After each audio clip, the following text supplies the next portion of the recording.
Chapter 4. Any Port in a Storm. The sky was clear. Not a single cloud could be found. The wind rushed through the Pegasus' wings, circling from above the sea. Smiling brightly in his uniform, he began to sing. Again today I'll go soaring through the sky. My enemies, I dish 'em up in a stir-fry. Gracious goddess of light watches from up above. At dinner time I always show the cook some love.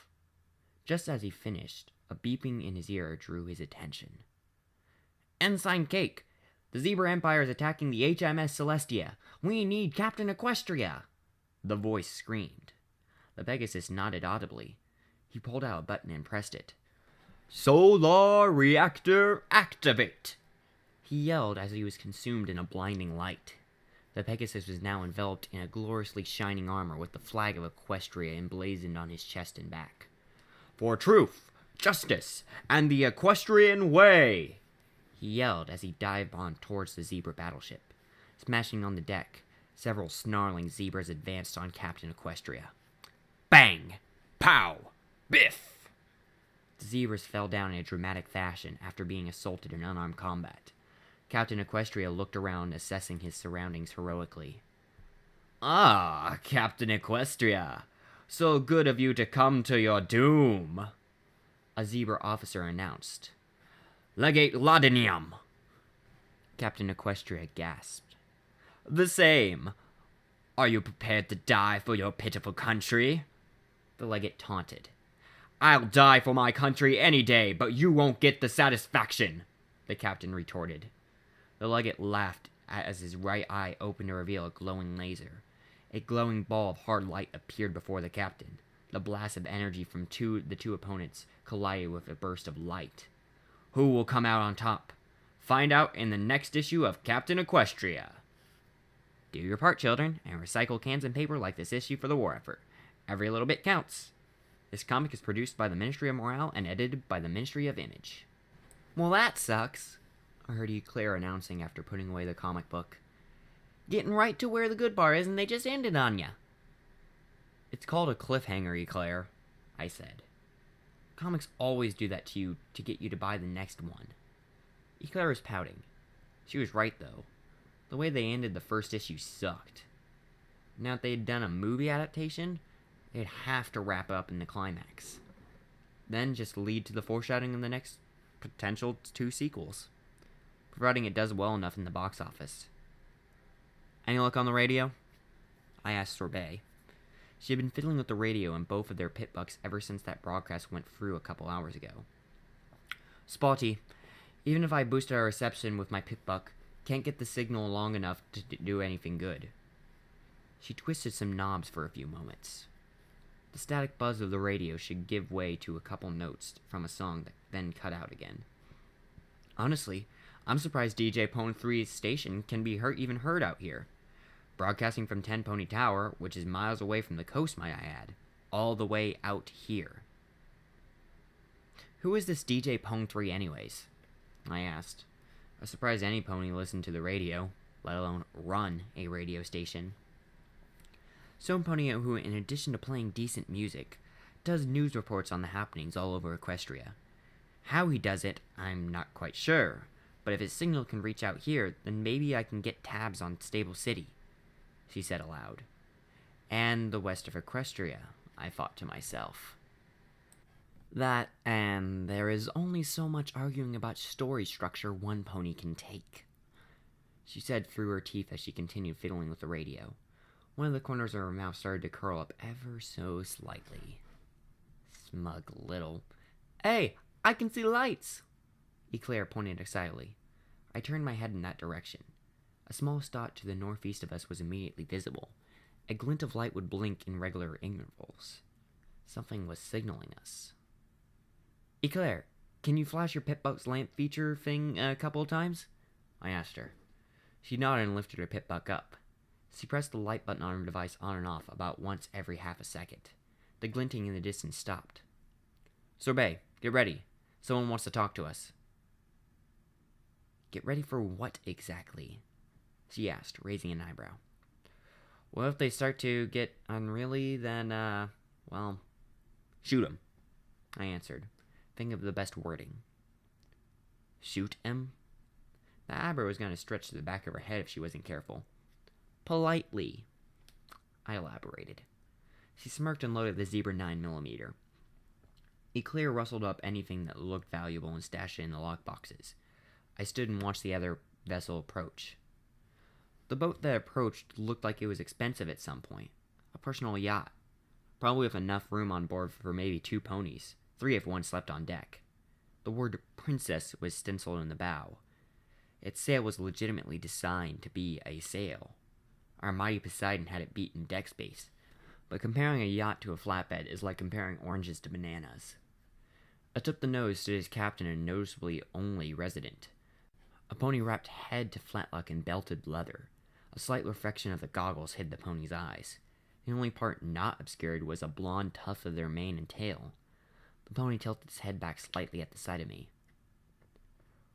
Well then, I'm glad you stayed your course to indulge an old mare, the pony said. I couldn't see any real signs of age in her posture, or in what little I could see of her face, but she sounded like she'd been around the waves a lot longer than me. Glad to find a pony not trying to kill me right off the cuff, I spoke up. The leather-bound mare cocked her head to the side. Found an abandoned cargo ship a bit ago. A group of malcontents decided the place would be easier to scab than fuss dead. Can't say I blame them too much. We already got the good stuff. I told my story, but she seemed to be staring right past me, or through me, or in me. I could feel her eyes practically dissecting me. Well then, to the winner goes the spoils, she remarked. I couldn't tell if she was congratulating me or judging me. It's certainly strange to see any of your kind out this far from the storm wall, she stated finally. Yeah, we tend to keep to ourselves, I replied. Anyways, did you have a reason to pull us over? Reasons. Everyone wants reason to do things these days, she said whimsically. But if I had to say I had one, then it would be to give some friendly advice. That advice being? I asked. The weather is going to turn sour in a couple of hours. Unless you have a deep sea anchor or are skilled enough to sail a storm, I suggest you find yourself someplace to port, she said plainly. How can you tell? The clouds all look the same kind of half-gray they always do, Equestria asked, looking up at the sky. The smell of ozone, the mayor replied. Sail these waters long enough and you'll notice the signs. First you smell ozone, then the wind picks up, and finally the clouds turn a dark green. That's how you tell a thunderstorm is coming. Nice little tidbit, but that leads into a little problem, Sorbet added to the conversation. The leather-bound mare looked at her, scanning her with an extraordinarily intense gaze. She was clicking the roof of her mouth as she did. There are a couple sandbars east of here, but judging from your impression of a mummy, you'll need a settlement. Head northeast of here a mile or two, and you'll get to Steamtown, she said to us. They have a little beacon lit all day and night. Just came from there. I doubt you'll miss it. She looked northeast. Finally, some civilization. Took us long enough. I made for the mast to begin to unfurl the sail. One more piece of advice, Sea Pony. She started. I stopped to turn to her. You have encountered this, but your kind is rare enough to be considered a drunken bar story. Ponies who see you may think of you as a mutant before a pony. Thanks for the information. If that storm is coming likely as you say it will, then we'd best get going, I said, nodding. I was truly thankful for the info, but something about her rubbed me the wrong way. Good luck in your travels and such. She waved as she headed back to her own sail. Before I go, I didn't catch your names. I'm Riptide, this is Sorbet and Equestria. I pointed to each of us as I answered. Yours? Ponies call me Ghost. Can't imagine why, though. She mused out loud. Our vessels separated. I brought the Poseidon around to the northeast. As soon as I knew Ghost was out of earshot, I spoke up. That pony was weird as fuck. I began shaking my head. Children are present. Sorbet bopped the back of my head. It kind of stung. He was just gonna say fuck, Mom. 'Tweren't nothing bad. Eclair protested my case. She got spanked for her trouble. When an enigmatic pony sails in from the distance and gives you advice, you take it. Because as soon as we saw the beacon's light, it started raining like Celestia had a nasty breakup with a childhood sweetheart. Seriously, there were objects flown about and plenty of name-calling. And the rain was pretty bad, too. The wind was blowing against us, so I had to drag the boat towards what I now know as Steamtown. The water was getting shallower as I drew closer, to 3 steamboats moored on the sandbar. Small gouts of steam jetted from converted engines. Rickety walkways from each of the boats connected to random levels on each of them. Other boats, parked next to the sandbars and walkways, sat while the rain pelted their decks. I found a free sandbar that we could park next to and dragged the Poseidon to it. The water sloshed up against me as I lifted myself back onto the deck. Eclair and Sorbet were under the leaf and canvas roof of the sleeping area, trying to stay dry. I still can't figure out the appeal of dryness, but each their own. I turned to the others and relayed the plan. Okay, lock up and cover the stuff we don't want to trade. I'd rather not have somebody dash into our supplies while we're away, I ordered. The 2 of them nodded and started stashing some of the essentials into the lockboxes. I dragged out the rifles we snatched off the cargo ship. I could probably trade these with some pony. I also grabbed the bag of bits we had collected. Strapping the rifles on my back, I made my way off our ship into the ramp up to the town. First up is the clinic. Painkillers and sun disposition won't heal these wounds, I stated as I started walking that way. Sorbet stopped suddenly. Maybe we should do something about your appearance. Sorbet started. What's wrong with my appearance? I asked. Did I have something in my hair? Shut up and get it out. Sea pony? Rare? Mutant? Xenophobia? Sorbet punctuated. Oh, that. Well, grab one of the blankets. Out of sight, out of mind. I responded. She pulled one of the spare blankets from our ship and tossed it to me. Wrapping the short end around my neck, I fashioned an impromptu cloak. Sorbet limped around me, inspecting the disguise. Well, it'll look like you're dragging your flank anywhere. Think you can fix that? She asked. Don't even have a flank. The lack of one might be off-putting to some. I thought for a moment. I hiked up my tail as far as I could. A twang in my pelvic region buzzed in my brain. That'll do, Sorbet said. Oh, this was going to be bad. Everything was getting pinched as I wobbled my tail to simulate hind legs. As soon as I had a chance to sit, the better. 2 ponies approached us. They were slightly heavy barding and had submachine guns pointed in our general direction. Fighting the instinct to get into a defensive stance, I stood there as they approached us. State your business in Steamtown, the taller of the 2 spoke up. I put up my stern, don't want any trouble face. My companions here have been severely wounded and need medical attention. I gestured, inwardly struggling to keep my balance, towards Sorbet. The guards immediately turned their attention to the bandaged middle-aged mare. They also completely forgot about me and rushed to her aid. I took this moment to plop down. Oh, sweet Celestia, that felt better. We'll take you to Doc Skitch. Just hang on, the shorter guard said, escorting her further. I grunted as I stood back up to follow them, and Claire by my side, giggling at some joke I didn't know. The area between the 3 steamboats was a garden partially submerged in water. I saw some basics like maize and wheat. A singular apple tree was in the center. The fruit itself was pretty pitiful compared to the pictures I saw, but I never had an apple before, so I couldn't say. The ramp up to the clank was murder on my fins. The smell of antiseptic filled my nostrils. Then I saw it. A glorious monument to stallionhood. The greatest handlebar mustache ever to grace a pony's face. And Dr. Stitch bore it proudly. With a practiced eye, he observed Sorbet as she was brought into the room. What's the damage? He spoke with a deep, rumbly voice. The kind you expect a hard-boiled detective who is on the case. I moved up next to Sorbet. Let's hope my movie know-how and shamanistic traditions hold up to the professional, I thought to myself.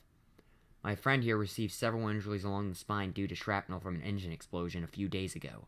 The shrapnel was removed and the bleeding staunched, but medicine was in short supply. We headed here to further her treatment. I relayed past events as professionally as I could manage. The doctor looked me in the eye. "How was the bleeding stopped?" he asked levelly. "Cauterization," I replied. His lips pursed and a small, slight scowl formed on his face. He closed his eyes and nodded morosely. "You were right in bringing her. I'll have her put under for the procedure. Ma'am, if you would follow me." Stitch directed Sorbet to the operation table. He brought out a needle and pushed it into the skin between her neck and shoulders. It didn't take long before she started to nod off. He clear scooted up next to her and lay down. After that clunk, she was out cold. I was sitting in the tavern, sipping on some locally brewed whiskey. Storm did not want to let up. Every once in a while, a flash of light would make me jump from my seat at the bar. It had been 2 hours since Sorbet was put under. I sold the rifle we scavenged and the bits. Apparently, bottle caps were currency out here. Makes sense. I doubt you'd find a working mint or press out here in Oceania. I had a haul of 332 bottle caps, which got whittled down to 200 real quick due to the operation and some fees. Looking at you, purified water. I finished off my glass and walked to the market again. Since I was good with the essentials, food and water, I started noticing things. For instance, the job board. Little odd job requests like obtaining wood for the boilers or removing some rattle manta's nests near the town. One particular job interested me. "Help the signal. See shortwave for details." Tiny directions were sketched out on an ad stated that Shortwave's place was nearby. I went upstairs to the slightly lonely bit of the steamboat. Heavy curtains were closed under a sign reading, "Shortwave's Doodads." I drew open the curtains. A sauna of hot air smacked into me. Suddenly I was hungry despite recently eating. A slightly chubby sky blue pony sat there inhaling what I hoped was just hookah. His bloodshot eyes glanced at me. "Hey, man, what's up?" he said, deliberately slow. I coughed slightly as a plume of smoke erupted from his mouth and into my face. "You posted a job offer?" I asked. "Sweet, man. Finally some pony wants to fix the signal," he replied. He leaned in and brushed off a space on the table. On that open space he put a map. Circled on that map was an area due east from Steamtown. "You gotta know by now that radio signals around the inner sea region are shit, man," Shortwave stated. "Now I know for a fact that more than a couple ponies are playing their sweet tunes over the airwaves. There's a radio tower here, it's not active now. If it was, we'd all be listening to some Sweetie Belle right now." I nodded. "So if the job is, and I'll pay for it, is to put power to that station to keep the signals put up around here alive, man," he announced to the world. "How much are we talking about, bro?" I asked. My bro was a prick, man. You ain't a prick, I can tell you that much. But I'd give you, say, 350 caps and some trade from the shop here, he said, looking back down into his hookah. I glanced around. Random curiosities dotted what I just thought was a private hangout. I really didn't need any of... What the shit was that? My senses caught something in a small pile. I walked over and started sifting. I started crying. Right then and there. My heart started to pull up my brain. "You okay, man?" Shortwave asked, concerned. I looked back, grinning to ear, wiping tears out of my eyes. My telekinesis lifted up a Super 8 home movie kit into his view. "You have a deal, man," I told him. Footnote: no significant level change.